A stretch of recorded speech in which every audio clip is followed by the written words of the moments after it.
चलिए मंत्र पाठ। ओम सहनावतु सहनौ भुनक्तु सह वीर्यं करवावहै तेजस्विनावधीतमस्तु मा विद्विषावहै। ओम शांति शांति शांति। प्रथमावृत्ति की 25वीं कक्षा। पीछे हमने अदेंगुण सूत्र के उदाहरणों में चेता शब्द को बनाया था ची चयने धातु से, और जिस विधि से चेता बनाया गया है, जिन सूत्रों को लगा करके, उन्हीं सूत्रों से, उसी विधि से चेता जैसे असंख्य शब्द उनका भी निर्माण हो जाएगा। जैसे ऋणीय प्रापणे धातु से बनाएंगे तो बन जाएगा नेता। ऐसे ही स्तुति करने वाला ष्टुय स्तुतौ इस धातु से बनाएंगे तो स्तोता बन जाएगा। और क्रिय करने धातु से करने वाला इस अर्थ को कहने के लिए कौन सा बनेगा शब्द? कर्ता। अब कर्ता में इतना अंतर आ जाएगा कि जहां पर क्री धातु से जब त्रिस प्रत्यय आ गया तो जैसे चेता में और स्तोता में गुण करने के लिए सूत्र आया था सार्वधातु कार्ध धातु कयो हो, और वहां एको गुण वृद्धि परिभाषा लगा करके इगंत अंग को गुण होता है सार्वधातुक और आर्ध धातुक प्रत्यय परे रहते, ये अर्थ किया गया था। तो वो अर्थ यहां घटाएंगे। ये भी इगंत अंग है, क्री री अंत में आ रहा है इसके, तो इगंत अंग होने के कारण से इसको भी गुण की प्राप्ति हुई। लेकिन री के स्थान में गुण करें या वृद्धि करें, ये वृद्धादयी सूत्र में भी ये विषय आ चुका था कारकः की सिद्धि में। वहां क्री धातु, यही क्री धातु वहां थी, यही यहां पर भी है, लेकिन वहां री के स्थान में हमने वृद्धि की थी, यहां री के स्थान में गुण कर रहे हैं। तो अण प्रत्याहार में जो वृद्धि का आ है, ठीक है, वो भी उसमें आ गया, और अण प्रत्याहार में ये जो गुण का आ है ये भी आ गया। दोनों ही अण प्रत्याहार में आ चुके हैं। तो इसलिए यहां जब अण प्रत्याहार का कोई भी वर्ण लाएंगे हम री के स्थान में, तो उसके आगे क्या जुड़ जाता है? रेफ। और ये बात किस सूत्र ने बताई थी? उरण रपरह। तो उरण रपरह सूत्र से यहां री को गुण करते समय जो तीन वर्ण आ रहे हैं अ, ए, ओ, इनमें से अण प्रत्याहार वाला जो वर्ण है अ, इसके साथ रेफ जुड़ जाएगा। तो गुण होगा फिर अर, ए, ओ। अब इनमें से हम फिर छांटेंगे स्थानांतरतम सूत्र लगा करके। जो सबसे अधिक अंतरतम होगा वो यहां कर लेंगे और वो अंतरतम होगा अर, क्योंकि री का स्थान है उच्चारण का मूर्धा, और अर, ए, ओ, इनमें से अर जो है ये कंठ और मूर्धा वाला हो गया, इसलिए इसको गुण करके बन जाएगा कर। तो ये शब्द बन जाएगा फिर कर्त्री। ये इस तरह से बन जाएगा ये। अब बाकी सारे कार्य फिर वही होने हैं जो चेत्री बना करके चेता में हुए थे, तो उनको दोबारा दोहराने की आवश्यकता नहीं। तो इस तरह से क्री धातु से बन जाएगा कर्ता, तो चेता, नेता, स्तोता, कर्ता। ऐसे ही ह्री धातु से क्या बनेगा? ह्री से बनाएंगे तो हरता, हरण करने वाला, ले जाने वाला, और होने वाला, इस अर्थ को कहने के लिए क्या बनेगा शब्द? भू धातु से बनाएंगे तो होने वाला है। भू धातु से यहां भी हम ले आए त्रिच। अब जैसे हमने चेता, कर्ता इत्यादि बनाए थे, तो त्रिच प्रत्यय ये आर्ध धातुक भी है। किस सूत्र से? आर्ध धातुकम शेषः। और वलादि भी है, वल आदि में आ रहा है इसके तकार। तो आर्ध धातु कस्येड वलादेह सूत्र से इडागम होना चाहिए। वहां भी इडागम की प्राप्ति दिखाई गई थी चेता आदि उदाहरणों में। फिर उस इट को रोकने वाला सूत्र आया था एकाच उपदेशे अनुदात्तात, क्योंकि जो धातुएं उपदेश में एक अच वाली हों और अनुदात्त हों उनको इडागम नहीं होता, अर्थात उनसे उत्तर आर्ध धातुक को इट का आगम नहीं होता। तो ची धातु ऐसी ही थी, एक अच वाली थी और अनुदात्त थी। ऐसे ही क्री धातु, ऐसे ही हिरी, ऐसे ही स्तोता जिससे बनाया ष्टोय स्तुतौ, वो भी ऐसी ही थी। लेकिन ये कैसी है, अब इसको देखना है। तो धातु पाठ में देखो एक अच है इसमें, भू, इसमें एक अच है, तो एक आच तो है ये। लेकिन दूसरी शर्त क्या है सूत्र की? अनुदात्त भी होना चाहिए। जो सूत्र इट के आगम का निषेध करता है वो दोनों बातें एक साथ देखेगा, एक अच भी हो और अनुदात्त भी हो। अब ये धातु देखो, इसमें एक अच तो दिखाई दे रहा है, लेकिन क्या ये अनुदात्त भी है? तो ये पता करने के लिए हम कहाँ देखेंगे? धातु पाठ में देखेंगे, क्योंकि अनुदात्त की कोई पहचान तो ऐसे हो नहीं पाएगी। इसमें कोई, अब वो तो लगाते नहीं है चिन्ह स्वरों के। तो धातु पाठ में देखो कि क्या इसको अनुदात्त लिखा है। तो क्या लिखा है उसमें?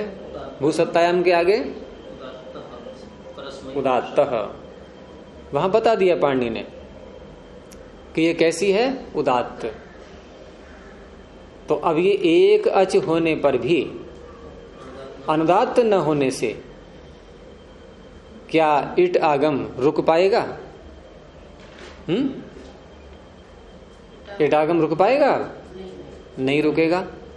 अर्थात एकाच उपदेश अनुदात्तात यहां असमर्थ हो गया रोकने के लिए, यहां नहीं रोक पाया। वो नहीं रोक पाया तो आर्ध धातु कस्येट वलादेह सूत्र से इस आर्ध धातु को इट का आगम हो जाएगा। तो इडागम किधर बैठेगा?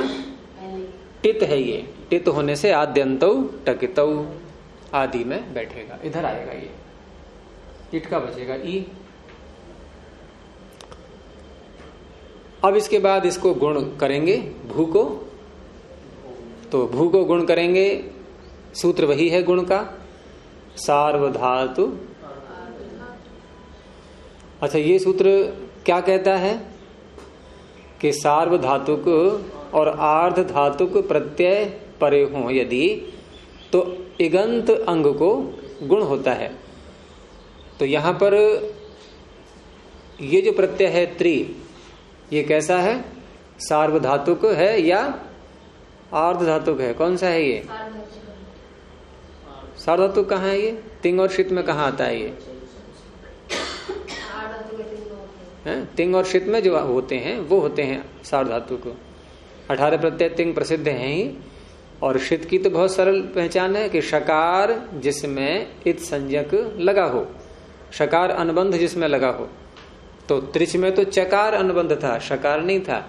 ये चित तो है लेकिन शित नहीं है। क्यों रमिता? अब कहेगी प्रश्न दोबारा दोहराओ। ये शित है क्या? अब पूछो शित किसे कहते हैं? शित है ये तीना? क्या है फिर ये? चित, क्योंकि चकार लगा था ना इसमें, त्रिच। अगर ये प्रत्यय होता त्रिश, त्रिश है, सूत्र होता अणबुल, अणबुल त्रिशऊ, और पाणिनि ने सूत्र क्या बनाया, अणबुल त्रिचऊ, अणबुल और त्रिच। तो त्रिच में चकार की ही तो करेंगे संज्ञा हम, शकार की, शकार है कहां उसमें, तो चकार की संज्ञा होगी तो चित, शकार की होगी तो शित, तो शित नहीं है ये, इसलिए सार्वधातुक भी नहीं है।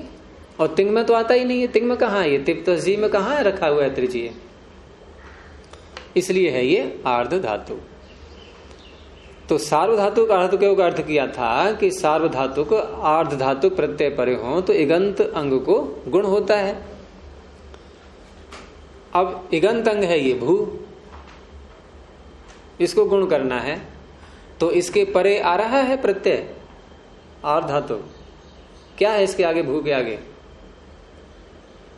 भू के आगे तो ई आ गया, प्रत्यय तो उसके आगे आ रहा है, दूर बढ़ गया ना ये प्रत्यय, तो कैसे करें फिर गुण? यहां गुण करने वाले सूत्र की शर्त है कि अंग के आगे प्रत्यय आना चाहिए, आर्धधातुक हो या कोई सा भी हो, दोनों में से, वो दोनों को लेता है, वो तो उसे दोनों स्वीकार हैं, उसको ऐसा नहीं है कि आर्धधातुक नहीं होगा, सार्वधातुक होगा तो नहीं करेगा गुण, वहां भी कर देगा, लेकिन यहां प्रत्यय तो आगे आना चाहिए। ये तो बीच में ये आ गया ई, तो ये जो ई है ये क्या है, ये आगम है, किसको हुआ है, भू को या त्रि को, किसको हुआ है ये, षष्ठी किसमें थी, आर्ध धातु कस्येट वलादेह, आर्ध धातु कस्य इट वलादेह, किसमें षष्ठी, आर्ध धातुक में षष्ठी है, उसको इट का आगम हुआ है, तो इसका अंग है ये, इसका नहीं है, ये इसका अंश है। तो आगम जिसको होते हैं उसके धर्म को पकड़ लेते हैं, आगम जिसको होते हैं वही धर्म, वही नाम, वही पदवी, वो सब मिल जाएंगे उनको। तो ये प्रत्यय है आर्ध धातुक, तो ई का भी नाम यही हो गया। तो अब इससे परे आर्ध धातुक प्रत्यय है या नहीं है, ये ई इसी का नाम लेगा, ये भी अब, यानी कि व्यवधान नहीं है कोई भी अब बीच में, ये भी इस जैसा ही हो गया है, ये आर्ध धातुक है तो ये भी इसी का अंग है, ये बीच में व्यवधान नहीं डालेगा आप कोई, तो भू को गुण हो गया। तो क्या गुण होगा भू को, अब बार बार स्थानांतर में लगाना पड़ेगा क्या गुण होगा ऊ को, ओ, तो ये हो गया भो ई और त्रि। अब क्या होगा ये ओ के स्थान में, अब एचो यवा यावह, एच के स्थान में अय अब आय अव, तो ये बन गया भव। ठीक है, ये ई की मात्रा इसमें लगा दो, और ये भवित्री। अब भवित्री के आगे फिर भविता बन ही जाएगा, जैसे चेत्री से चेता बना लिया। ठीक है,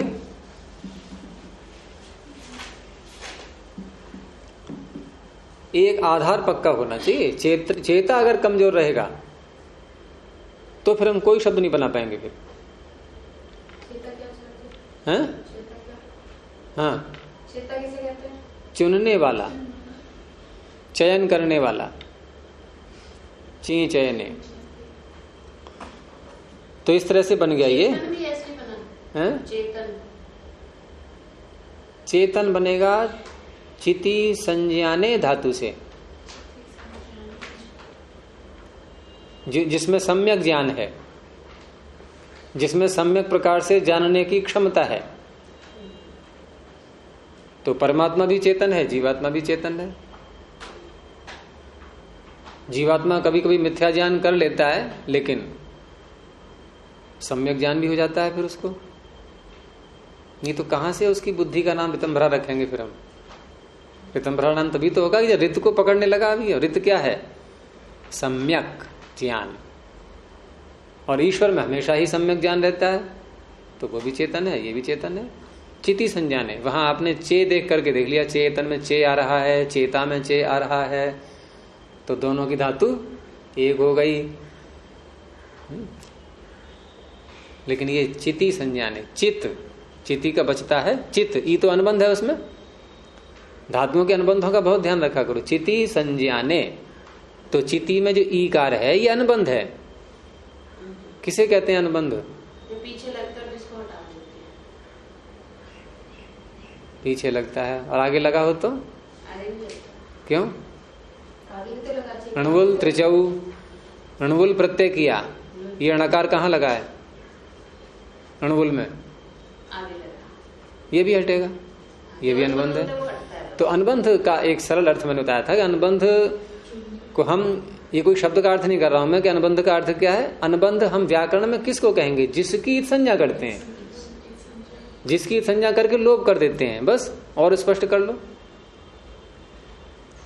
अब ये अनुबंध एक विशेष अर्थ में आ गया। अब ये वो अनुबंध नहीं कि दो पार्टियों में या किसी ने, कोई कलाकार है और किसी कंपनी से उसका अनुबंध हो गया कि इतने वर्ष के लिए हमारे उत्पादों का ये प्रचार करेगा, ब्रांड एम्बेसडर बनते नहीं बनते हैं, ये वो अनुबंध नहीं है।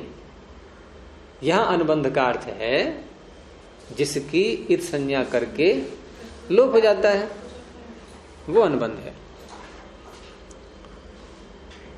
तो भू धातु से ऐसे ही भविता बन जाएगा। तैरने वाला तो बनेगा त्रि धातु से। ये धातु दीर्घ ईकार है इसमें, त्रि, ये त्रि। और अर्थ क्या है इसका? प्लवन संतरणयो हो। प्लवन संतरण, प्लवन कहते हैं पानी के ऊपर है जो वस्तु तैर रही है, और एक ऐसा है कि ऊपर भी और पार भी हो रहा है, जा रहा है आगे के लिए, है ना। तरिता, पार हो रहा है, जा रहा है आगे के लिए। तो त्रि प्लवन संतरणयो हो, ये इससे बना लेंगे। ठीक है, इधर को देख लड़की। तो त्रि प्लवन संतरणयो हो।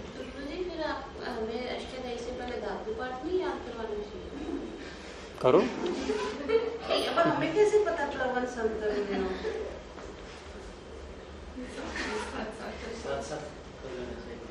अब मैं तो ये सोच के पढ़ा रहा हूं कि आपको अष्टादश धातु पाठ आपके माता पिता ने याद करा दिया होगा बचपन में ही, क्योंकि यही परंपरा थी पहले। हमारे माता पिता को बताया क्यों नहीं? है आचार्य कुल में जब बच्चे आया करते थे, यही तो परिपाटी रही है। तो माता पिता उनको अष्टाध्यायी धातु पाठ कंठस्थ करा के तब पहुंचाते थे वहां कि लीजिए गुरुजी, ये हमने तैयार कर दिया है आपके लिए। हम किसी को भोजन परोसते हैं तो कैसे, कच्चा देते हैं पका हुआ? कि लीजिए आपके खाने योग्य ये भोजन आ गया। तो आचार्य के पास बच्चा पहुंचेगा तो वो अय्योन रिले थोड़ी याद कराएंगे वहां पर, वो तो उसकी व्याख्या करना प्रारंभ करेंगे। तो उस योग्य बच्चा बना के उन्होंने दे दिया। आजकल क्या करते हैं सर? हैं? आजकल क्या कर रहे हैं? बिल्कुल कच्चा दे देते हैं। परेशान कर रहा है जादू है, बीज ही दे देते हैं। अब पकाने का काम भी जो है गुरुजी करें, सब काम वही करें। तो ये तो आवश्यक है, याद तो होना चाहिए, तभी अधिक समझ में आता है। और नहीं तो साथ साथ आप लोग कर ही रहे हैं, ऐसे ही होता है फिर। तो त्रि प्लवन संतरणयो से, जैसे हमने अभी क्री से कर्ता बनाया था, तो कर्ता और तरिता, इनमें क्या अंतर दिखाई दे रहा है आपको? कर्ता और तरिता, इसमें र में ई की मात्रा दिख रही है? नहीं, तरिता। और कर्ता में नहीं है। तो वहां पर हमने इट आगम नहीं किया था। अभी जो इट की चर्चा कितनी देर हुई थी? अभी भविता में इट की चर्चा हुई थी नहीं अभी? तो इट आगम कर्ता में नहीं हुआ है, क्योंकि वो धातु कैसी है? एकाच और अनुदात्त। और भविता में क्यों कर लिया हमने? ये कैसी है? उदात्त। तो तरिता में जब कर रहे हैं इडागम, तो ये भी कैसी मानेंगे हम? उदात्त, इसलिए हो गया। एकाच तो ये भी है, एकाच तो ये भी, एकाच ये भी है, लेकिन एक तो कमी रह गई है भाई। नियुक्ति के लिए कहीं पर किसी की नियुक्ति होनी है और वहां जितनी अपेक्षाएं हैं उनमें से एक कम रह गई, तब भी नहीं बनेगी बात। किसी मशीन में सारे पुर्जे हैं, लगे हुए हैं, 100 पुर्जे हैं, अब 100 में 99 तो सही चल रहे हैं, एक खराब है, चल जाएगी मशीन? पूरे 100 के 100 सही होने चाहिए। जरा भी कमी रह गई तो काम बिगड़ गया। तो एकाच भी होना चाहिए, अनुदात्त भी होना चाहिए। केवल हम एकाच पकड़ लें तब भी नहीं बनेगी बात, केवल अनुदात्त ले लें तब भी नहीं। दोनों बातें। कर्ता में जो रेप है और कर्ता में जो रेप है, दोनों में फर्क नहीं, कोई फर्क नहीं।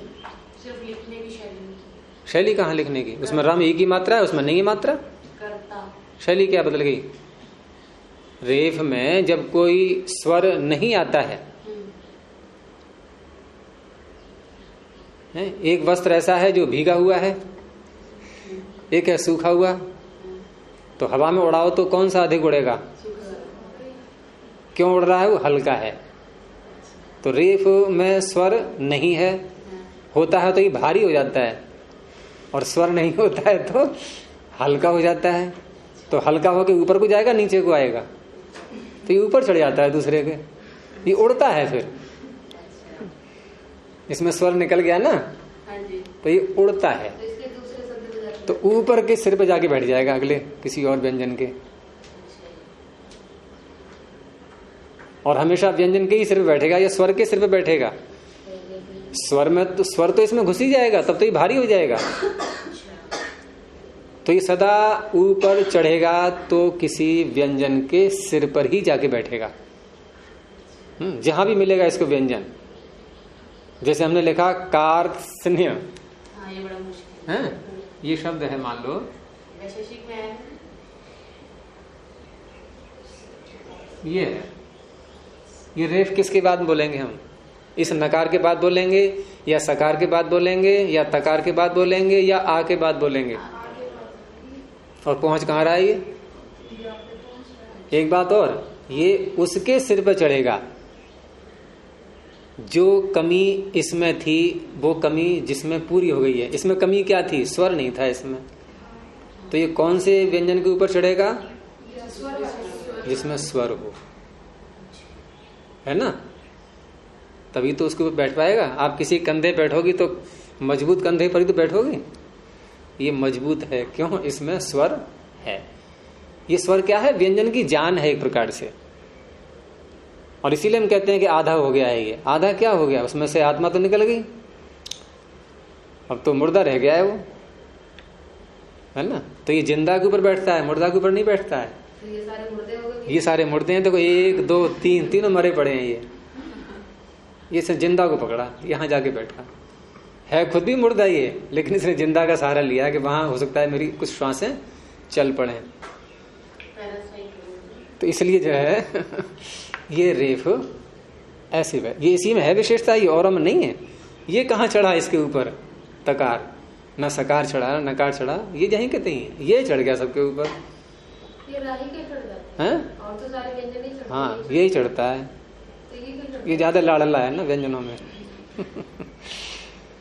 चलिए आगे। तो ये जब नीचे आ जाता है तब क्या और भारी होके आ जाता है? हैं? जब नीचे आ जाता है, नहीं नहीं, नीचे आता है तो भारी का, उसमें हाँ स्वर है उसमें। अच्छा, जैसे हमने बोला कर्त्री,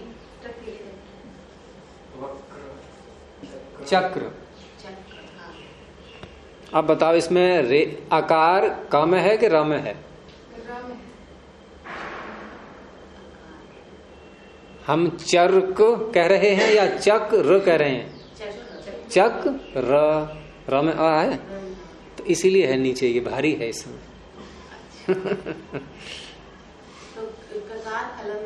अब आप ये प्रश्न करोगे कि जब ये भारी है तो अलग से च र पूरा जैसे उसकी लिपि है पूरी आनी चाहिए।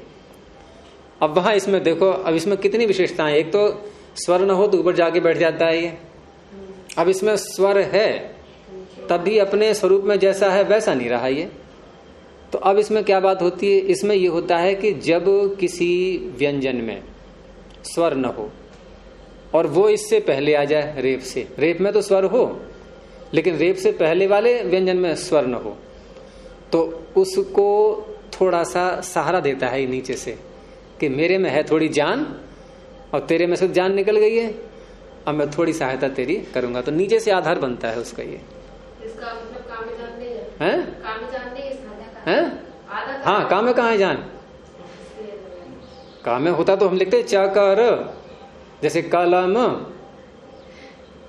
है। और इल्म कैसे लिखते हैं उर्दू का? इल्म या इलम, जैसे चिलम बोल देते हैं। तो ये क में स्वर नहीं है, इसने कहा मेरे में है स्वर, मैं तेरी सहायता करूंगा, तो ये नीचे आ जाएगा। ये है इसकी शैली। ये कमजोर होता है तो ऊपर चढ़ जाता है, जब भारी होता है तो नीचे। और ये कैसी भी तो जैसे ट्रेन लिखते हैं तो नीचे होता है, ट्रेन लिखते हैं तो नीचे कर देते हैं इसमें। तो टा में है ही नहीं स्वर, सहायता करेगा नहीं करेगा उसकी? तो उसमें दो ऐसा होता है, ऐसे और ऐसे। हाँ तो पूरा पूरा पूरा रोक रहा है अब तो ढंग से। अब तो पूरा ही आधार बन गया तिपाही की तरह। चलिए, तो तरिता में यहां पर त्रि धातु से हम जब त्रि आगे त्रिच प्रत्यय लाएंगे तो क्योंकि ये धातु पाठ में जब आप देखेंगे तो क्या लिखा है? उदात्त मिलेगी, अनुदात्त नहीं है ये, इसलिए इट आगम रुक नहीं पाएगा, अर्थात आएगा। और अब इसको गुण करेंगे हम री को, तो गुण में फिर वही शैली कि री के स्थान में जब भी अ हो या आ हो, अण प्रत्याहार का कोई वर्ण आ जाए तो रेफ आकर जोड़ देते हैं। तो री को क्या गुण होगा? अर, तो बन गया तर। अब यहां पर जो है इसमें ई की मात्रा लग जाएगी, ये तरिता, तरित्री, और तरित्री से फिर चेत्री के समान चेता, ऐसे ही तरिता हो गया। अब ये त्रिच का प्रकरण पूरा। अब अगला शब्द लेते हैं, और ये सब चेता के समान थे। ये सबसे मुख्य है इसमें चेता, तो वो यदि हमारा पक्का है, उसका अभ्यास यदि ठीक ठीक कर लिया है, तो ये अन्य शब्द आपको बिल्कुल भी कोई समस्या उत्पन्न नहीं करेंगे आपके लिए। आगे है फिर जयति। तो आज हम बनाएंगे जयति, और ये किस धातु का रूप है? जी जये, जय अर्थ में ये आती है।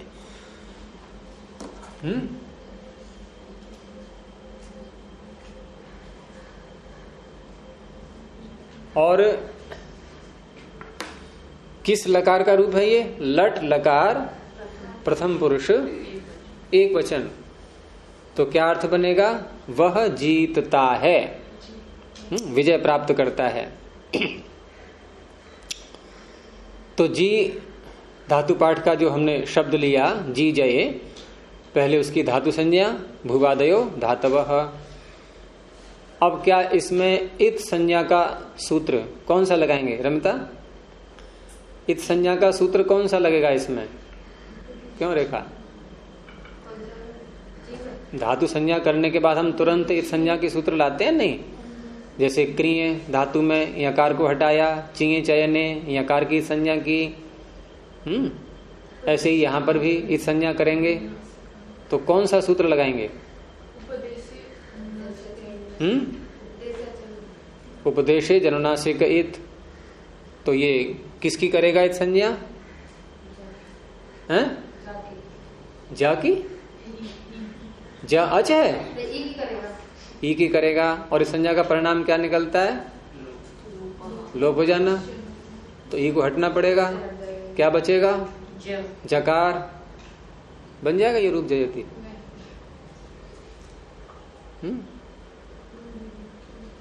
तो नहीं होगी इस संज्ञा। क्यों नहीं होगी? ये अनुनासिक नहीं है, सीधा सा उत्तर है। उपदेशे अच अनुनासिकः इत, अनुनासिक अच की संज्ञा करता है वो, अर्थात ये ऐसे नहीं है, ये ऐसे, ये नहीं है। और वहां क्या था? जहां भी हमने धातु संज्ञा वो इस संज्ञा की है, यदि कहीं पर भी हम इच की संज्ञा करेंगे, जैसे भज सेवायाम, तो जा में अ को हटाया था, तो वहां कैसे था वो? वहां इस तरह से था, ये ऐसे, और ये नहीं, इसके ऊपर नहीं था वो, भा के ऊपर। तो जो अनुनासिक अच होते हैं उनकी संज्ञा होती है, ये अनुनासिक नहीं है, तो इसलिए बच गया ये। ऐसे पता नहीं चलता है क्योंकि मेरे बताने से तुम औरों को बताना, वो औरों को बताएगा, सारे में फैल जाएगी बात ये। ठीक है, एक दूसरे को बताते रहना सब ऐसे ही। ये दृश्य होता है ना, दिखता तो है नहीं, अब दृश्य कर तो दिया ये, ऐसी लिख लिख के बता देना सबको। ऐसी होगी तो एक संज्ञा करनी पड़ेगी। हैं? अगर ऐसी विधि होगी तो एक संज्ञा करनी पड़ेगी उसकी। हाँ, करनी पड़ेगी। अगर नहीं होगी, जैसे जी लिखा है तो नहीं होगी। ठीक है। तो इस संज्ञा यहाँ कोई नहीं होने वाले, केवल इसमें अनुबंध कोई भी नहीं है। अब हम क्या कहेंगे, इसमें कोई भी अनुबंध नहीं है। भज सेवायाम में था अनुबंध, उसमें ज्या में अ अनुबंध था। तो अब सीधे धातु संज्ञा करने के बाद हम धातु के अधिकार में पहुंच जाएंगे। ठीक है, और धातु के अधिकार में पहुंच करके हमें कौन से लकार का ये बनाना है, लट लकार का। तो सूत्र निकालेंगे उसमें जो लट लकार लाने वाला है धातु के अधिकार में, और वहां सूत्र आएगा तीसरे अध्याय के दूसरे पाद में, चौथे कॉलम में है शायद, हाँ चौथे कॉलम में 123 संख्या पे देखो सूत्र 123 चौथे कॉलम में है। हाँ, वर्तमाने लट। और बहुत सरल अर्थ है इसका, वर्तमान काल में धातु ऊपर से आ रहा है, धातु से लट प्रत्यय होता है। ठीक है, तो लट प्रत्यय आ गया। अब लट में देखो अनुबंध है कि नहीं है? है। कितने हैं? एक है, दो हैं, तीन है, चार हैं, पांच हैं, कितने हैं?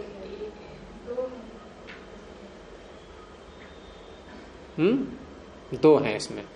ये भी ऐसे है, हो गए दो। टकार दिख ही रहा है वैसे ही, हलंत्यम अंत में आ रहा है, तो बचेगा ही नहीं वैसे भी है। युद्ध में सेना की अगली टुकड़ी तो मारी जाती है, तो आगे बैठा है तो मरना ही है इसको, तो वैसे भी। और ल में और ये भी अनुनासिक है। इसको लगाते क्यों है अगर हटाना ही हैं? अनुबंधों के तो कई सारे प्रयोजन अब तक पीछे आ चुके हैं। जैसे भज धातु भागह बनाया था हमने, तो भागह में घय प्रत्यय किया था, और घय प्रत्यय में दो अनुबंध हैं, घकार और यकार, केवल अ बचता है उसका। तो यकार अनुबंध लगाने के कारण से भज धातु में वृद्धि हो पाई थी, घकार अनुबंध लगाने से भज धातु में जकार को गकार हुआ, ये हो ही नहीं पाते फिर। तो अनुबंधों से बहुत काम होते हैं, अनुबंध ये निष्प्रयोजन नहीं है। ठीक है, अब यहां आपने प्रश्न किया कि ये टकार क्यों लगाया, लगाया और हटाया। ये टित बन गया। अब ये प्रत्यय कैसा बन गया? टित। और टित लकार जब ये आत्मनेपद में आएंगे कभी, अभी तो हम परस्मै पद में ला रहे हैं, जब ये आत्मनेपद के प्रत्यय आएंगे इनके स्थान में त आताम झ था साथाम इत्यादि, और तिप्तजी भी आएंगे, तो त आताम झ जब आएंगे तो वहां उनमें जो टी भाग होता है, टी भाग कहते हैं अंतिम अच, और उसके आगे कोई व्यंजन है तो वो भी आ जाएगा। क्या बोला मैंने? टी किसे कहते हैं? अंतिम अच। किसी भी शब्द में अंतिम अच, जितने भी अच हैं उसमें से अंतिम अच। अब उसके आगे मान लो कोई व्यंजन नहीं है, कोई हल नहीं है, तो वो अकेला अंतिम अच, उसका नाम टी होगा। और यदि उसमें अंत में कोई अन्य हल भी आ रहा है तो उसको मिला करके उसका नाम टी होगा। जैसे राजन, इसमें टी कितना है? ये पीछे भी मैंने कई बार पूछा है, राजन में टी कितना है? अन। और राम केवल अ, मकार क्यों? केवल अंतिम अच को पकड़ना है, उसके आगे कोई हल है तो लेंगे, नहीं तो नहीं। ठीक है, तो त आताम झ, त में टी कितना है? और आताम में आम। तो ये जो टी है इसको ए बन जाता है, ए। तो क्या बन जाएगा? त का ते, और आताम का है? आम का ये कर दो ना, आत आम आताम, आम को कर दिया ए आत ए आते। ये कब हो पाए, ये एकार कब हो पाया, ये टकार होने से, टित होने से। आ गया समझ में? हाँ, अचोन्त्यादि टी, तो टी संज्ञा करता है। इसने बताया कि टी किसको कहेंगे, लेकिन एकार करने वाला वो टित कह करके एकार करेगा। टित आत्मने पदा नाम टेरे सूत्र आएगा। तो हर अनुबंध का अपना अपना प्रयोजन होता है। तो क्या बचा इसका, ये बचा अनुबंध हटा करके हलंत्यम लगा देंगे और उपदेशे जननासिके, 2 सूत्र लगाने पड़ेंगे यहां पर। और लोप करने वाला एक ही पर्याप्त है, या वहां भी 2-2 बार लगाएंगे? वो अकेला ही पर्याप्त है। तस्य लोप, तस्य में सब आ गए, जितनों की भी संज्ञा की गई है एक ही बार में सब खत्म। सबका नाम लोप कर दिया, अदर्शनम लोप। अब जब भी लकार लाते हैं तो पीछे भी ये विषय उठाया था मैंने कि उसमें ये निर्णय कर लेते हैं कि ये लकार हम कर्ता में ला रहे हैं, कर्म में ला रहे हैं या भाव में ला। इन 3 में से एक अवश्य आपको चुनना होगा। सूत्र एक ही है तीनों अर्थों में लाने के लिए, लेकिन फिर भी अपने हम मन में ये निश्चय कर लेते हैं कि हम इसमें इस ट्रैक पे चल रहे हैं, क्योंकि आगे हम फिर वही सोच के कार्य करेंगे। आगे का हमें बताना पड़ेगा कौन से रास्ते पे आए हम, कर्ता वाले पे, भाव वाले पे या कर्म वाले पे, क्योंकि आगे आने वाले सूत्र उसी आधार पे हम पकड़ेंगे फिर कि किसको लें। वो सूत्र पूछेगा भाई कौन से वाले, कौन सी लाइन वाले हो आप, कौन से अर्थ को लेकर के चल रहे हो। वो देखेगा कि हाँ मेरी शर्तें यहाँ पूरी हो रही है तो अपना काम करेगा, नहीं तो नहीं करेगा। तो हम किस में पकड़ें इसको, कर्ता में लें या भाव में लें या कर्म में लें, किस में लेके चलें? क्यों? हमें बनाना है जयति। अर्थ क्या है? जीतता है। तो जीतता है कौन? क्रिया का करने वाला। तो कर्ता को बोल रहा है ये वाक्य, ये शब्द। तो कर्ता अर्थ में तो लिया ही हमने, इसलिए अब जो लट लकार आया है ये कर्ता में हमने लिया है। और सूत्र एक ही है, लह कर्मणि च भावे चा कर्म केभ्यः। 3 अध्याय के 4 पाद में पहले ही कॉलम में है नीचे की ओर, लह कर्मणि च भावे चा कर्म केभ्यः। इसमें निशान लगाते जाना जो जो सूत्र आते जाएं। इसने कहाँ लगा दिया निशान, रेखा ने किस पे लगा रही है निशान? 3 अध्याय का 4 पाद 69 संख्या पर सूत्र है, पहले कॉलम में बोला मैंने, लह कर्मणि च भावे चा कर्म केभ्यः। ये एक ही सूत्र कर्ता में लाएंगे तब भी यही लगेगा, कर्म में लाएंगे तब भी यही लगेगा, भाव में लाएंगे तब भी यही लगेगा। पीछे बताया था ना मैंने एक बार कि एक व्यक्ति का एक ही पुत्र था। अब कोई अतिथि आया उसके परिवार में कि मैं आपकी संतानों को देखना चाहता हूं, जरा आप अपने बड़े पुत्र को बुलाइए। उसने कहा देवदत्त आजा, कि ये मेरा बड़ा पुत्र है। अब उसको वापस भेज दिया कि अब मझले वाले को बुलाइए। उसने कहा देवदत्त आजा, फिर वही आ गया, ये मेरा मझला पुत्र है। वो भी चला गया। अब आप अपने छोटे पुत्र को बुलाइए। फिर उसने कहा देवदत्त आजा, एक ही तो है वो, वही मझला है, वही छोटा है, वही बड़ा है। तो यहां भी कर्ता में लाएंगे तब भी यही सूत्र, कर्म में लाएंगे तब भी यही सूत्र, भाव में लाएंगे। अलग अलग नहीं है तीनों के सूत्र, एक नहीं तीनों काम कर दिए हैं, एक में ही तीनों घट रहे हैं। तो इस सूत्र से ये निर्णय हमने कर लिया कि हम कर्ता में लट लकार लाए हैं। ठीक है, अब कर्ता वाले ही कार्य यहां होने हैं सब आगे। तो लकार आने के बाद फिर क्या करते हैं लकार के स्थान में? तो उसी 4 पाद में, 3 अध्याय के 4 पाद में, जो दूसरे कॉलम में जहां 18 प्रत्यय गिने हुए हैं, जिनको कहते हैं हम तिंग, ये तो प्रसिद्ध हो गए ना आप लोगों के लिए। अब तिप्तसजी सूत्र ये प्रसिद्ध हो गया है अब तो, और इसमें लस्य का अधिकार चलता है इस पूरे प्रकरण में। लस्य ये सब में आता जाएगा, तो ये सब में आकर के अर्थ को कैसे परिष्कृत करेगा कि लकार के स्थान में जो भी कुछ आगे हो रहा है ये लस्य षष्ठी है ना, लकार के स्थान में, तो यही लकार है ये, जिसको ये लस्य बता रहा है सूत्र, यही लकार है। और वहां ल में अ उच्चारण के लिए है ये, नहीं तो लस्य कैसे बनेगा।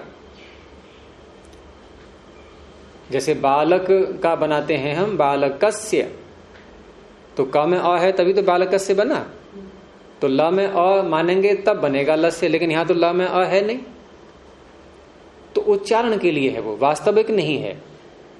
तो अर्थ बनेगा लकार के स्थान में, ल के स्थान में नहीं, लकार के स्थान में।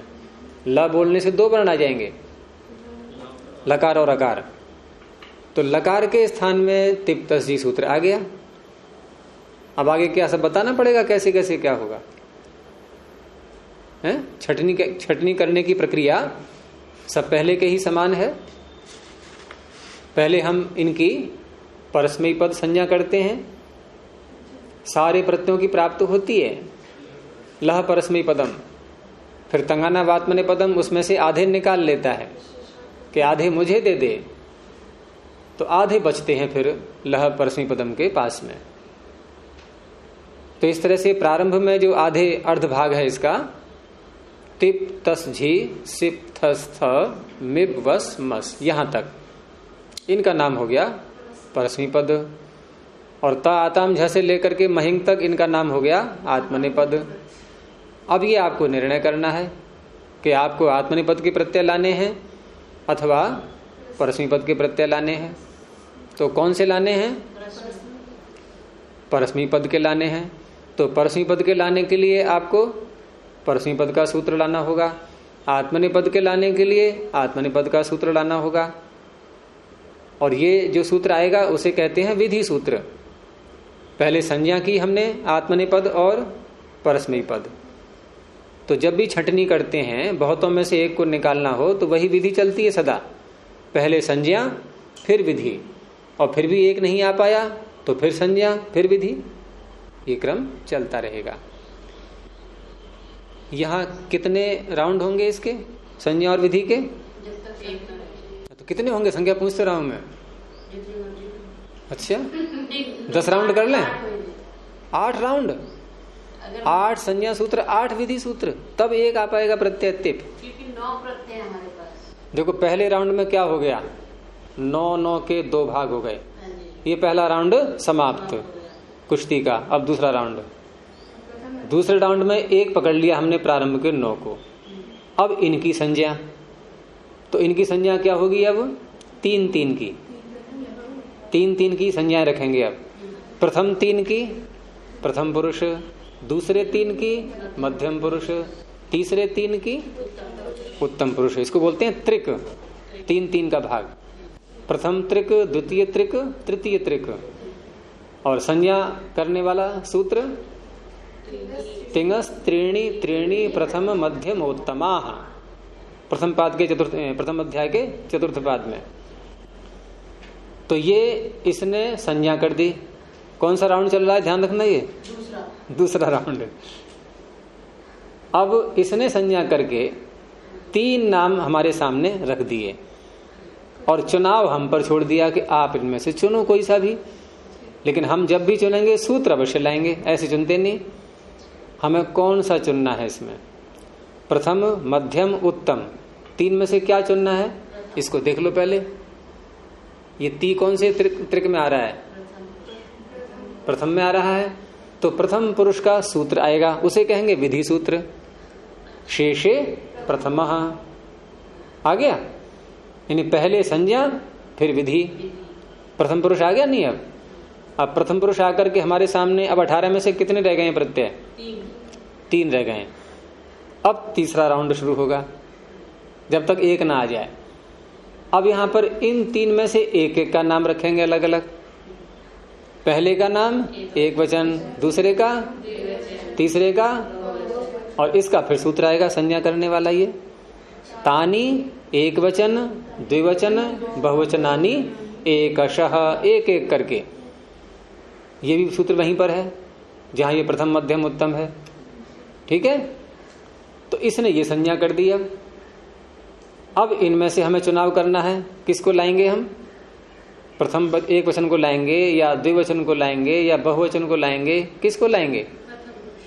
एक वचन को। पुरुष तो हो गया निर्णय, अब तो वचन का निर्णय होना है। तो पुरुष क्यों उत्तर दिया तूने? पुरुष तो हो गया, अब वचन का निर्णय। राउंड कौन चल रहा है? Third round. तो वचन का निर्णय हो गया, लेकिन सूत्र लाना पड़ेगा ना। तो दो वचनों को लाने के लिए एक सूत्र और एक को लाने के लिए एक अलग सूत्र है। दो सूत्रों से तीनों आ जाते हैं। तो एक वचन द्विवचन लाने का एक ही सूत्र है, उसमें अलग अलग नहीं है। द्विएकयोर द्विवचनैक वचने। और बहुवचन लाने के लिए बहुषु बहुवचनम। तो द्वयकोर द्विवचनैक वचने, ये विधि सूत्र आ गया और इससे एक वचन का प्रत्यय आ गया। कितने राउंड हो गए थे? अब चौथा राउंड चलेगा क्या? क्यों? जितनी मर्जी उतना कर लो।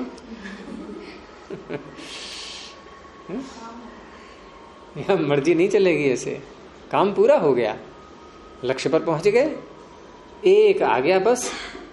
तो अब इसके आगे आ गया, ये ल के स्थान में आ गया टिप। टिप का पकार हट ही जाएगा, अनुबंध है वो।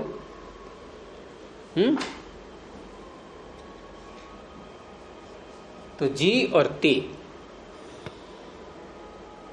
तीसरे अध्याय के प्रत्यय जब भी करते हैं हम, ये कई बार बोल चुका हूं मैं, दो नामों में से एक नाम अवश्य होता है उस प्रत्यय का। वो दो नाम कौन से हैं? मोहन और सोहन जैसे होते हैं, सीता और गीता, ये कौन से नाम हैं? दो। ये जोड़ा है, सुख और दुख, शीत और उष्ण, भूख और प्यास। ऐसे ही जोड़ा कौन सा है? ये सार्वधातुक आर्ध धातुक। इनमें से एक नाम जरूर होगा। अब कौन सा होगा ये आप बताओ, क्योंकि सार्वधातुक तो बहुत सीमित है, तिंग और शित, और शेष आर्धातुक। तो ये शेष में आ रहा है या तिंग और शित में आ रहा है? ये इनमें से कोई है? तिंग में आ तो गया, ये पहला ही है ये तो। अरे तिंग प्रारंभ ही यहीं से हो रहा है, तिप तस जी पहला ही है ये। तो क्या इसका नाम आर्धातुक होगा? नहीं हो सकता ना। अब यहां दो बातें हो गई हमारे सामने कि एक तो हम ये लटलकार कर्ता में लाए थे, दूसरा इसका नाम है सार्वधातुक। तो अब हम इसको ऐसे कह सकते हैं कि ये प्रत्यय कैसा है? कर्ता में आया हुआ सार्वधातुक, कर्तृवाची सार्वधातुक। हो गया कि नहीं? ये कर्ता को कहने के लिए आया है, ये लटलकार किसको कहने के लिए आया था? तो वही काम तो ये करेगा, इसी का तो है ये सारा प्रतिनिधि, वही काम करेगा ये। तो ये कर्तावाची सार्वधातुक है। और कर्तावाची सार्वधातुक प्रत्यय जब किसी धातु के आगे तैयार बैठा हुआ हो, तो एक सामान्य सूत्र है कि वहां धातु से उत्तर शप प्रत्यय आ जाता है। निकालो सूत्र, ये तीसरे अध्याय का पहला पाद, तीसरा कॉलम, 68 संख्या पर। 3-1-68 मिल गया? कर्तरी शप। मैंने अर्थ क्या किया था अभी दोबारा दोहराना? क्या बोला मैंने? कर्तावाची सार्वधातुक परे रहते धातु से उत्तर शप प्रत्यय होता है। क्या ये पूरा अर्थ इस सूत्र से निकल रहा है? ऊपर से ले लिया। तो क्या लेना है ऊपर से, वही तो पूछ रहा हूं मैं, क्या कमी रह गई थी? सार्वधातुक शब्द नहीं है इसमें, कर्ता तो है, कर्तावाची तो अर्थ निकल आया। धातु अधिकार आ रहा है, उसको भी लेंगे, धातु से उत्तर, ये भी अर्थ आ गया। शप ये इसमें लिखा ही है, प्रत्यय ये पीछे से आ रहा है, प्रत्यय परस्य पहला ही सूत्र है तीसरे अध्याय का है, परस्य भी आ रहा है, परे होगा वो, लेकिन सार्वधातुक शब्द इसमें नहीं है, वो यहां ऊपर से ले लिया। कहां से? सार्वधातुके यक, यहां से यक को नहीं लेना है, केवल सार्वधातुके, जितनी आवश्यकता है उतना। अब सार्वधातुके में भी सप्तमी है और कर्तरी में भी सप्तमी है, दोनों को जोड़ देंगे। कर्ता वाची सार्वधातुक परे रहते, धातु पीछे से आ रहा है, धातु से उत्तर पंचमी है उसमें, और शप सूत्र में आ गया, शप और प्रत्यय पीछे से आ रहा है, प्रत्यय परस्य आ रहा है, परे होता है। हो गया ना अर्थ? इसमें क्या रटना है आपको बताइए। देखो प्रत्यय परस्य ये तो आपको इतनी बार ये सब में आएंगे ही, ये तो बिल्कुल ही कॉमन हो चुके हैं, अब ये सब में पहुंचेंगे। ये जहां भी कोई सूत्र प्रत्यय करेगा 5वें अध्याय तक इनकी छलांग लगेगी, हैं? सब जगह ही जाने ही हैं, इसमें याद करने वाली कोई बात नहीं है।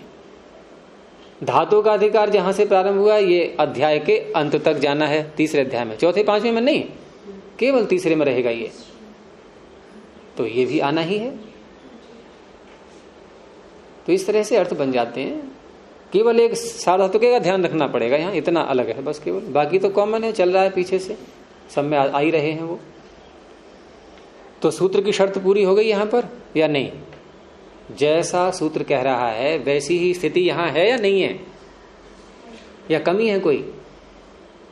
कर्ता वाची है, सार्वधातुक है, इसके परे रहते, धातु ये है, इससे उत्तर वो शब्द कर रहा है तो करेगा अब ये, तो इससे उत्तर करेंगे, इससे उत्तर नहीं, धातु से उत्तर। पंचमी किसमें है? धातु में, ये आ गया। अब इसमें अनुबंध जल्दी पकड़ लो, तुरंत ही एकदम अनुबंधों को देख लेते हैं। तो ये तो अनुबंध साफ दिखाई दे ही रहा है, पकार है, सबको पता लग गया होगा, तो हटेगा ही, अब बचेगा नहीं है, हलंते में बैठा हुआ है। अब रही ये शकार की बात। तो आदि में, प्रत्यय के आदि में जो जिन वर्णों की हम इत संज्ञा करते हैं उनके सूत्र कितने हैं? 3 सूत्र हैं। शह प्रत्यय से निकालो जल्दी इत संज्ञा का प्रकरण। अब ये प्रकरणों से बोला करूंगा मैं, तुरंत पहुंच जाया करो वहां पर। कहाँ है ये प्रकरण? तृतीय पाद का, हाँ, प्रथम अध्याय के तृतीय पाद में। तो इत संज्ञा के प्रकरण में शह प्रत्ययस्य, ठीक है, एक ये शकार को ले लिया इसने, होना आदि में चाहिए, प्रत्यय के आदि में। चुटू इसने चवर्ग टवर्ग को ले लिया, ये भी प्रत्यय के आदि में। लशक्व तधिते इसने लकार शकार और कवर्ग को ले लिया, यही प्रत्यय के आदि में। कौन सा लगेगा इन तीनों में से? फिर देखो, मूर्धन्य शकार का एक सूत्र, चवर्ग टवर्ग का एक सूत्र, लकार शकार कवर्ग का एक सूत्र, कौन सा लगेगा? यहाँ आपको क्या दिखाई दे रहा है शब्द में? क्या है आदि में? इधर देखो ना, क्या है आदि में? शकार है, तो कौन सा लगेगा इसमें? लशक्व तद्धिते। ये श प्रत्यय को सोच रही होगी, मूर्धन्य नहीं है, ये तालव्य है। तो ल श देखो उसमें, लशक्व में ल श है तालव्य, लशक्व तद्धिते तीसरा वाला, उसको भी सूत्र ही नहीं मिले हैं। अब देखो रमता ने समझाया दूसरों को अब आ गई पकड़ में है, अब तो पकड़ में आ गई बात पूरी नहीं। तो इस सूत्र ने शकार की इस संज्ञा कर दी। क्यों कर दी? क्योंकि ये प्रत्यय के आदि में आ गया। कहां से आ रहा है इसमें प्रत्यय और आदि? शह प्रत्यय से प्रत्यय से आ रहा है, और आदि कहां से आ रहा है? आदिर ईंटू डबह, यहां से आदि आ रहा है। अर्थ पूरा हो गया। तो क्या बचा इसका? क्या बचा? क्या बचा है? तो क्या बचा? कुछ भी नहीं बचा क्या? हैं? देखो कुछ भी नहीं बचा। कितनी बुद्धि तेज है इसकी। अच्छा, वर्ण कितने हैं इसमें? कौन कौन से? शकार और पकार। ये शाम में नहीं दिख रहा है।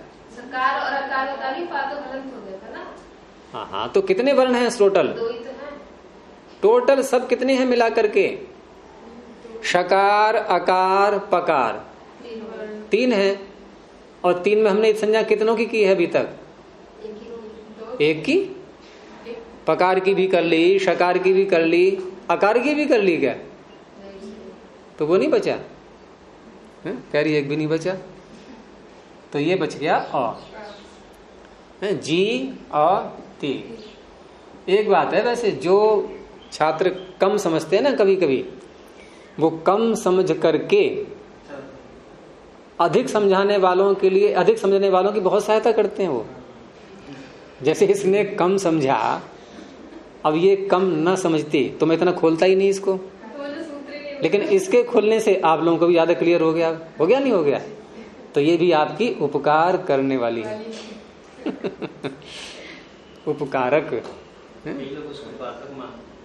हाँ, कई लोग बाधक मानते हैं, गलत है वो, क्योंकि हम लोग अभिमान कर लेते हैं, हमारी बुद्धि बहुत तेज है, सब पकड़ लेती है, लेकिन जब विषय सामने आता है ना तो फिर हिलक जाते हैं उसमें। तो इस तरह से वर्णों का ध्यान रखा करो, किसमें कितने वर्ण हैं। वर्ण का तात्पर्य इकाई, एक एक अलग अलग, बिल्कुल, क्योंकि ये आकार ऐसा है ना, ये छिप जाता है, दिखता नहीं है। ये यहाँ लग रहा है इसमें है, कहीं दिख रहा है, इसका बिल्कुल स्वरूप नहीं दिख रहा है इसमें, है तो थोड़ा सा, कौन सा, देखो ये रेखा, ये इधर भी है, ये इसी की है। ये इसमें से अ हटा दें तो हम कैसे लिखते हैं? श को इतना ही तो लिखते हैं, फिर ये रेखा लिखते हैं कहीं? हाँ, तो सब में ये अ घुसा हुआ है। 2 तरह के होते हैं व्यंजन भी, पर हाँ, मैं तो नहीं देखती। 2 तरह के होते हैं व्यंजन, जैसे जिनमें ये खड़ी रेखा होती है ना, ऐसी वाली ये, तो इनको जब हम हटाते हैं, मैं मान लो अ निकालना है हमें इसमें, तो जिनमें खड़ी रेखा हो और आगे कुछ और भी हो अंश, तो हम केवल आगे का अंश हटा देंगे थोड़ा सा, ठीक है। और जिनमें आगे अंश न हो रेखा के आगे, इसमें है आगे कुछ और, तो इसको हटाएंगे केवल, इसमें से अ निकल गया। इसमें से ये नहीं हटाई, ये लाइन देखो हमने, इसमें है, इसमें आगे का अंश आ रहा था, हैं? इसमें से क्या करेंगे? ये आगे का हटा देंगे, और इसी को ऐसे कर दें तो ये हटा देंगे, हो गया नहीं? एक और तरीका, ये 2 हो गए। ये सारे व्यंजन हम घटा के देख लेना, ये सब मैंने कर कर देखा है ना सारा, ये इसी में दिमाग लगा के, ये कोई सूत्र में नहीं लिखा हुआ है। ये एक और प्रकार के हैं, एक जैसे ये है, इसमें रेखा है ही नहीं। अब क्या करेंगे? अब एक तरीका इसका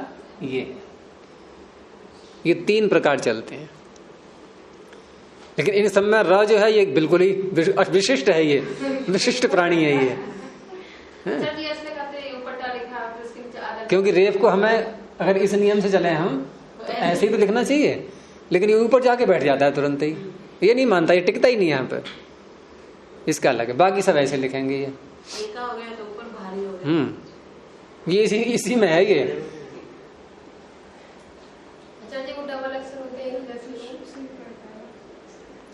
डबल कोई भी नहीं होता है, वो तो अलग अलग वर्ण हो गए ना।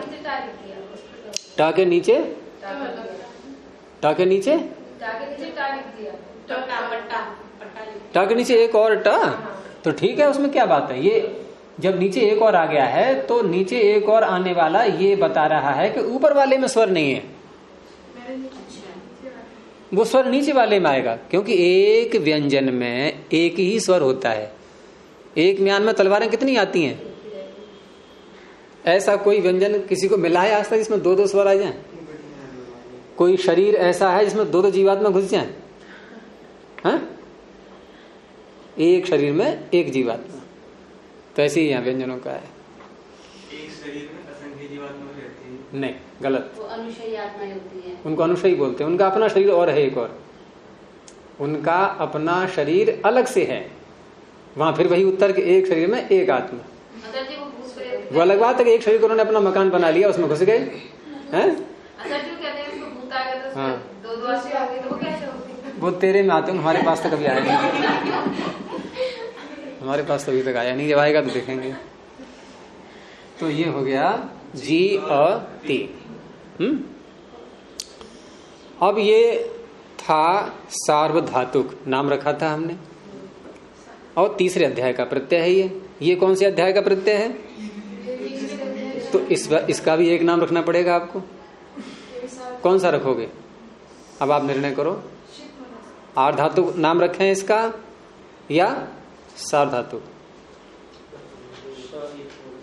देखो तिंग और शीत की पहचान जल्दी कर लिया करो। ये दो शब्द नहीं पकड़ मिलने आपको भी, तिंग और शीत। तिंग और शीत जहां भी हो तो क्या नाम होता है उनका? सार धातु। क्या ये तिंग है? तिप्तस जी में आया कहीं ये 18 प्रत्ययों में?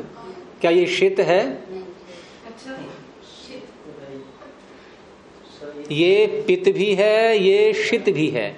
इसमें पकार की संज्ञा हुई है तो पित्त भी है, शकार की संज्ञा हुई है तो शीत भी है। कैसे नहीं है? इसका अर्थ है आपने शीत का और पित्त का अर्थ ही नहीं समझा अभी। किसे कहते हैं शीत? आप बताओ अपने शब्दों में, अपनी भाषा में बोलो। शीत किसे कहते हैं? फिर बोलो। शकार की जिसमें संज्ञा होती हो। इसमें नहीं हुई थी क्या? ये शकार की संज्ञा नहीं की थी लशक पर तथिते से, तो शीत है ये। तो क्या नाम होगा इसका? हाँ, अब थोड़ी इतनी बुद्धिहीन थोड़ी अब आपकी बात में लग जाएगी ये। अब तो उसने पकड़ लिया। तो ये शीत है। शीत होने से इसका नाम होगा सार्वधातुक।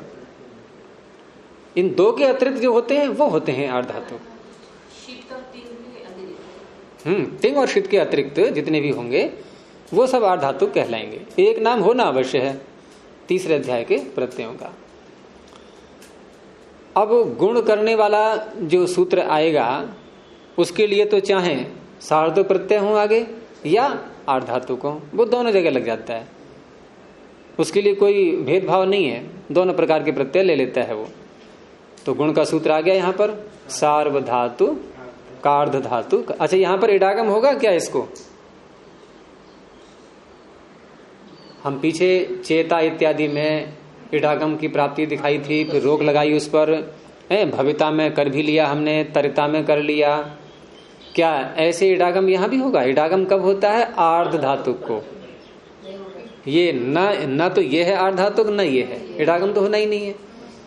फिर दूसरी शर्त और है उसकी, वल आदि भी होना चाहिए। वल आदि में होना चाहिए। इसके आदि में वल तो है तकारिये, लेकिन सार्वधातुक है ये। तो कितना नियमबद्ध काम चल रहा है सारा। तो इस तरह से यहां गुण करने वाला सूत्र आ गया सार्वधातु कार्ध धातु कयो हो। देख लो निकाल के 7वें अध्याय में तीसरे पाद में चौथे कॉलम में 84 संख्या पर।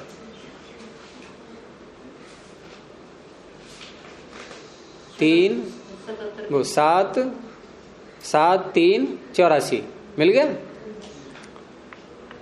और ऊपर से मिदेर गुण कहीं दिख रहा है ऊपर, तो वहां से गुण की अनुवृत्ति आ रही है। और अंगस्य का अधिकार चल ही रहा है। अंग संज्ञा कर लेंगे पहले, ध्यान रखना। अच्छा, जब भी हम उन 5 पादों में प्रवेश करने की हिम्मत भी करें कभी, तो अंग संज्ञा करके ही जाना चाहिए वहां। 5 पाद कौन से? छठे अध्याय का चौथा पाद और 7वें अध्याय के चारों। और ये हम 7वें अध्याय में ये सूत्र देख रहे हैं। तो इसका अर्थ है अंग संज्ञा तो हमें करनी ही होगी। तो अंग संज्ञा करके यस्मात् प्रत्यय विधिशदादि प्रत्यंगम सूत्र से यहां पर आ गए। तो अर्थ हो जाएगा अंगस्य, अंग को गुण होता है। कब होता है? ये सप्तमी का द्विवचन है। सार्वधातुक आर्ध धातुक प्रत्यय परे रहते। अंग क्या है? जी। प्रत्यय कौन सा परे है? सार्वधातुक शप। इसके परे रहते, इसको गुण होगा।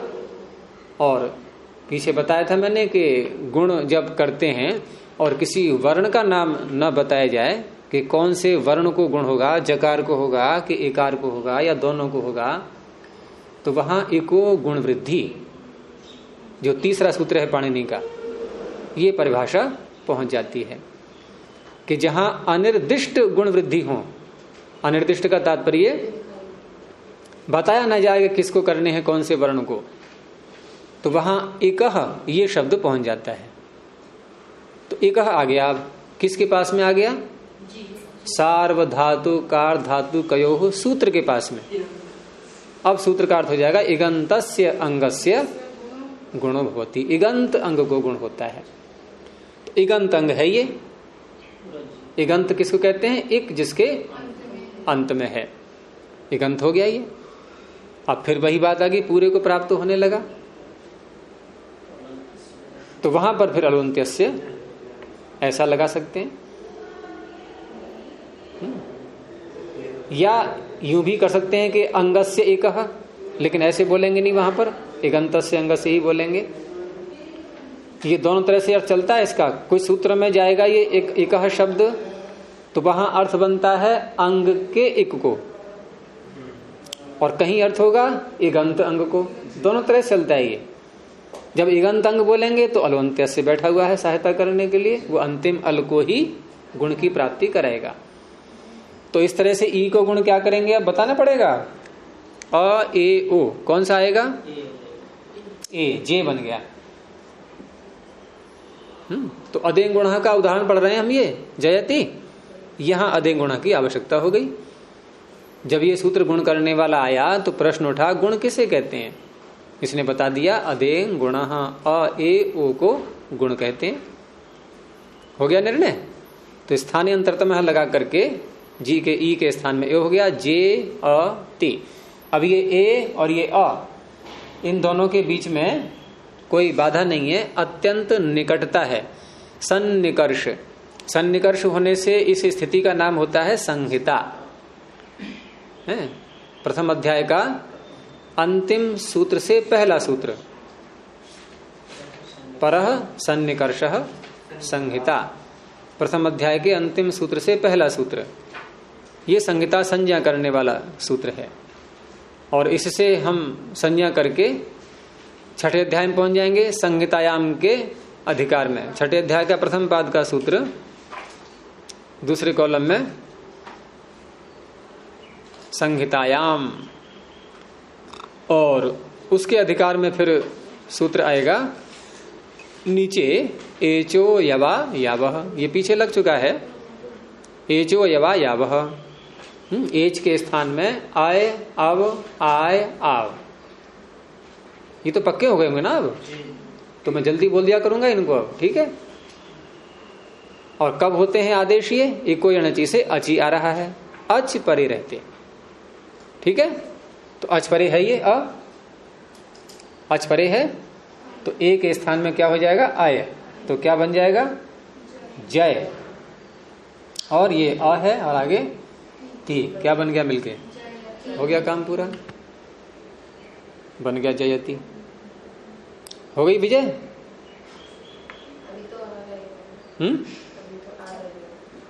कौन सा आ रह गया? तो ये है, तो ये तैयार, इसमें जगह है, तो इसमें मिलाने में क्या है? ये तो व्यंजन का स्वभाव है। कोई व्यक्ति डूब रहा हो पानी में और उसके आसपास कोई हो, तो कभी ऐसा हो सकता है कि डूबने वाला दूसरे को न पकड़े? हैं? पकड़ेगा ना। और किसको पकड़ेगा? जो नीचे डूब गया है वो, या जो तैर रहा है ऊपर को वो? तो ये तैर रहा है, ये जिंदा है, ये मरने को हो रहा है, किसको पकड़ेगा? बस तुरंत पकड़ लेगा, उसमें क्या करना है? ये तो अपने आप पकड़ ही लेगा उसको, उसकी जान निकल रही है तो श्वास तो यहीं से मिलेगी इसको। तो जयति। ऐसा कभी हो ही नहीं सकता कि किसी व्यंजन में स्वर न हो और स्वर उसके आगे बैठा हो। इससे एक और शिक्षा मिलती है हमें कि हमारे आसपास कोई दीन दुखी व्यक्ति है और हम संपन्न हैं, समर्थ हैं उसके दुख को दूर करने के लिए, तो क्या करना चाहिए? हमें करना चाहिए। अगर हम फिर भी बैठे हैं अलग समर्थ बने हुए और ये रो रहा है, चीख रहा है, हम बिल्कुल सहायता नहीं कर रहे हैं इसकी, तो ऐसा होता है इन शब्दों में कहीं, ये तुरंत करते हैं सहायता उसकी। ये स्वर का धर्म है। चलिए इसको यहीं समाप्त करते हैं। प्रणव ध्वनि। ओ